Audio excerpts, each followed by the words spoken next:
पीले दांत वाली बहू। रंजना कभी ब्रश नहीं करती थी।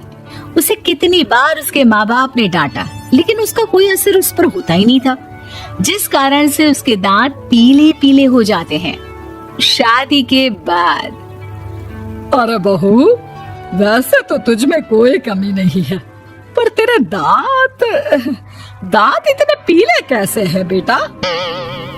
कैसे मतलब? कोई सर्जरी थोड़ी ना कराइए। वो तो क्या नाम, मैं ब्रश नहीं करती थी तो पीले हो गए। अब क्या करूं? आप कहे तो लाल करवा लूं या फिर काले?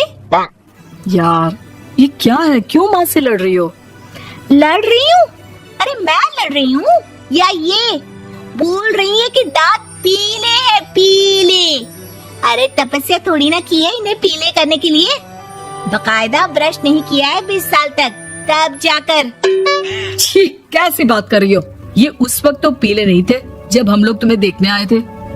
अरे तब साफ करवा लिया होगा डेंटिस्ट के पास जाकर। अब देखो कैसे पीले पीले लग रहे हैं। रंजना सास की तरफ गुस्से से देखती है। फिर शुरू हो गई पीले पीले पीले। अरे पीले तो तब भी थे जब मेरे हाथ का रसगुल्ला उड़ा उड़ा कर खा रही थी और बोल रही थी, लड़की नहीं गुणों का खजाना दे रहे भाई साहब आप। खैर, अब वो लोग करते भी तो क्या करते, पीले दांत वाली बहू पल्ले पड़ी थी तो झेलना तो था ही। एक दिन कीर्तन में रंजना गाना गा रही थी। अरे कमला बहन, माँ का द्वार है, यहाँ तो सब शुद्ध होकर आते हैं, फिर अपनी बहू को ब्रश भी नहीं करवाती तुम। दूर से पीले पीले दांत भक्ति में बाधा उत्पन्न कर रहा है। और कोई 2 साल के बच्चे थोड़ी ना लेकर आई हूँ मैं बहू बनाकर। अच्छी खासी लड़की है, अरे कैसे करवाऊं ब्रश? ये तो उसे खुद करना चाहिए ना। अब माँ बाप तो इसके जैसे तैसे निपटा दिए, ये नहीं सोचा कि सास कैसे संभालेगी। सास बहू को लेकर घर आ जाती है, लेकिन सोच लेती है कि अब इसे लेकर कहीं नहीं जाएगी। अगले रोज बहू कहती है, अरे क्या हो गया, मंदिर नहीं जाना क्या? कीर्तन का वक्त हो रहा है। मेरी मधुर वाणी से कान्हा जी जागते हैं और सोते हैं। आप तो जानती है ना उनकी भक्ति में कितना मन लगता है मेरा। वो क्या है ना, तबीयत ठीक नहीं लग रही है मेरी, आराम करूंगी मैं। तबीयत ठीक नहीं लग रही? अभी तो मिथुन के गाने पर नाच रही थी आप, और अब बोल रही है कि तबीयत ठीक नहीं लग रही। अरे भक्ति में मन लगा लो सासू माँ, ऊपर जाना है, क्या मुंह दिखाओगी आप? हाँ? सास को बहू की बात पर गुस्सा आ जाता है। मैं क्या मुंह दिखाऊंगी, इसकी चिंता तो ना कर, समझी? अपने मुंह की चिंता कर, जो ये पीले पीले दांत लेकर हर जगह पहुंच जाती है। पता है लोग कितना मजाक बनाते हैं। ना जी ना, मैं नहीं जाना कहीं तेरे साथ। तो ये बात है, कोई ना, मत जाओ, मैं अपने कमरे में ही बैठकर भक्ति कर लूंगी। ऊपर वाला दांत थोड़ी ना देखता है, मन देखता है, भावना देखता है। और अरे बस बस, तू सब कुछ दिखा, बस ये सफेद चमकदार दांत ना दिखाना किसी को, है? जा यहाँ से। बहू को सास की बात का कोई फर्क नहीं पड़ता, वो तो जैसी थी वैसी ही रह जाती है। सुबह नहाकर किचन में खाना बनाना, फिर खाना खाना, कीर्तन भजन करना और सो जाना। एक दिन, माँ जी मैं सहेली के घर जा रही हूँ, शाम को लेट आऊंगी। हाँ हाँ तो जाना, मैंने कौन सा तेरी आरती करनी है घर पर बैठकर। रंजना सहेली के घर जाती है, जहाँ वो पार्टी में जाने की तैयारी कर रही होती है। अरे शिखा, कहाँ जाने की तैयारी कर रही है? मैं गलत वक्त पर आ गई क्या? अरे नहीं यार, उल्टा सही वक्त पर आई है। मैंने ये साड़ी और ज्वेलरी निकाली है यार, शाम को इनके ऑफिस की एक पार्टी में जाना है। बताना कैसा लग रहा है ये सब? नहीं यार, इस ड्रेस के साथ तो वो वाली ज्वेलरी अच्छी लगेगी। हाँ हाँ सही बोल रही है, मैंने ध्यान ही नहीं दिया। वैसे तो हमेशा से मस्त फैशन सेंस रखती है। तो बड़ा जाती होगी ना पति के साथ पार्टी में।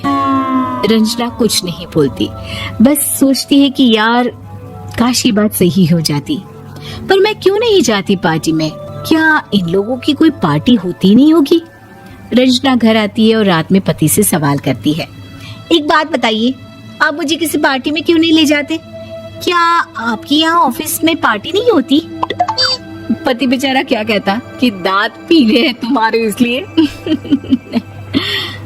अरे कोई पार्टी होती नहीं हम लोगों के ऑफिस में, तो कहाँ से लेकर जाऊं? और मार्केट, मॉल, कहीं वीकेंड घूमना, कहीं तो। अरे यार, सारे हफ्ते में एक छुट्टी मिलती है, तो सोचता हूँ कि आराम ही कर लूं। क्यों? रंजना मन मार के रह जाती है।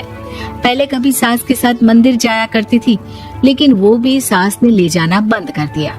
घर बैठी बैठी रंजना बोर हो जाती है। तभी उसे आइडिया आता है और वो मायके जाने का सोचती है। सासू माँ, 2 दिनों के लिए मम्मी के घर जा रही हूँ। अच्छा अच्छा ठीक है, आराम से जा। और हाँ, माँ से कुछ अच्छी आदत सीख कर आना कि कैसे शरीर के हर भाग की तरह दांतों की सफाई भी जरूरी होती है, समझी? शुरू हो गई ना आप। वो लोग आपकी तरह नहीं है कि छोटी छोटी बात का बतंगड़ बना दे। उन लोगों के लिए मैं मायने रखती हूँ, ना कि मेरे पीले पीले दांत। रंजना माँ को बिना बताए उन लोगों को सरप्राइज देती है, लेकिन जैसे ही वो दरवाजे पर पहुंचती है, अंदर देखती है कि घर वाले कहीं जा रहे होते हैं। अब माँ, काश रंजना दीदी के दांतों वाली प्रॉब्लम नहीं होती, तो वो भी हम लोगों के साथ चलती ना बुआ जी की बेटी की शादी में। हाँ बेटा, लेकिन अब उसे कौन समझाए कि उसको उसके पीले दांत नहीं दिखते, लेकिन उसके आसपास के लोगों को कितना एम्बैरेसिंग फील कराते हैं। मुझे तो कितनी बार उसके स्कूल की टीचर ने शिकायत की कि उसके साथ कोई लड़की बैठना भी नहीं चाहती, और ना ही कॉलेज में कोई उससे बात करना चाहता था। लेकिन पता नहीं क्यों उसे ये बात समझ में ही नहीं आती। कोई कमी नहीं है उस लड़की में, बस यही कि दांत पीले हैं। वो तो भला हो जीजा जी और उनकी माँ का, जो दीदी को जैसी है वैसे ही रखा हुआ है। रंजना को अपने घर वालों की बात सुनकर बहुत दुख होता है। वो सोचती है कि वो क्या करे, लेकिन फिर वो सीधा डेंटिस्ट के पास जाती है, अपने दांत चमकाती है और कसम खाती है कि वो रोज ब्रश करेगी। अरे क्या हो गया? तुम तो 2 दिनों के लिए गई थी ना, पर कोई ना, अच्छा है, चलो आ गई तो।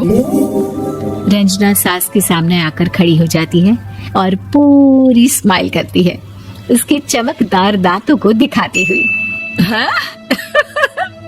चले मंदिर। माँ, मुझे माफ कर दीजिए, मैंने आप लोगों को बहुत एम्बैरेसिंग फील करवाया। मैं आज से रोज ब्रश करूंगी।